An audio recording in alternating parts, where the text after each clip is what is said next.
বালুরঘাট প্রাথমিক বিদ্যালয়ের উদ্যোগে গ্রীষ্মাবকাশকালীন কর্মপত্রগুলির দুদিনব্যাপী প্রদর্শনীর আয়োজন করা হলো। রাজ্য সরকারের নির্দেশানুযায়ী প্রথম শ্রেণী থেকে চতুর্থ শ্রেণী পর্যন্ত ছাত্রদের বিভিন্ন পাঠ্য বিষয়ের ওপর গ্রীষ্মাবকাশকালীন কর্মপত্রগুলি বালুরঘাট প্রাথমিক বিদ্যালয়ের উদ্যোগে শ্রেণীকক্ষে দুদিনব্যাপী প্রদর্শনীর আয়োজন করা হলো। ছাত্রদের পাশাপাশি অভিভাবকদেরও বেলা 2টো থেকে বিকেল 4টে পর্যন্ত এই প্রদর্শনী দেখার সুযোগ থাকছে। প্রদর্শনীর বিষয়ে বিদ্যালয়ের প্রধান শিক্ষক সুশান্ত কুমার সরকারের কাছ থেকে বিস্তারিত জেনে নেব।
ঘরে ঢুকে দিয়েছিলাম।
আমরা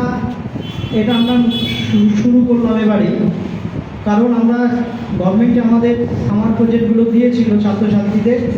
আমরা তাদের পুঙ্খানুপুঙ্খভাবে বুঝিয়ে দিয়েছিলাম যে সামার প্রজেক্টগুলো করো এবং আমরা সেগুলো জমা নেব, সেটা আমরা বলেছিলাম।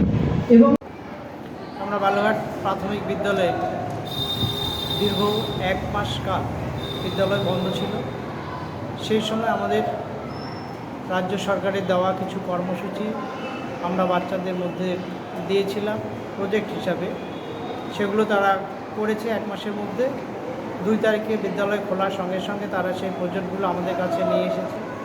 এগুলো দেখে বাচ্চাদের এত উৎসাহ, এত উদ্দীপনা, সেগুলো দেখে আমরা শিক্ষক শিক্ষিকাগণ চিন্তা করলাম কি করে আমরা এটা বাইরে বাচ্চাদের বাইরে গার্জেন বা সোসাইটির মধ্যে কি করে আমরা এটা স্প্রেড করি। সেজন্য আমরা 2 তারিখে সিদ্ধান্ত নিলাম যে আগামী 4 তারিখে আমাদের বিদ্যালয়ের হলঘরে সামার প্রজেক্টগুলো মানে সবাইকে দেখানোর ব্যবস্থা করা হবে, এক্সিবিশন মাধ্যমে দেখানো হবে। আজকের এই এক্সিবিশনে উপস্থিত ছিলেন আমাদের জেলা প্রাথমিক বিদ্যালয় সংসদের চেয়ারম্যান সম্মানীয় Santosh Hasda, DI of primary Abul Hasan Mondal, DPO সম্মানীয় Bimal Krishna Gayen, mid day meal OC, প্রাথমিক বালুরঘাট উচ্চ বিদ্যালয়ের প্রধান শিক্ষক, আমাদের বালুঘাট সদর সার্কেল এসআই এবং এআই প্রমুখ আধিকারিকগণ উপস্থিত ছিলেন। তারাও এসে দেখেছে। আমরা ছাত্রছাত্রীদের মধ্যে আজকে সারাদিন এটা খোলা রাখবো এবং 2টা থেকে আমরা অভিভাবকদের মধ্যে এটা দেখাবো। আগামীকালও ছাত্রদের সুবিধার্থে যারা আজকে আসতে পারেনি বা দেখতে পারেনি বা অভিভাবকরা আসতে পারেনি, সেজন্য আগামীকালও আমাদের এই প্রজেক্ট বা এই কর্মশালাটা থাকছে।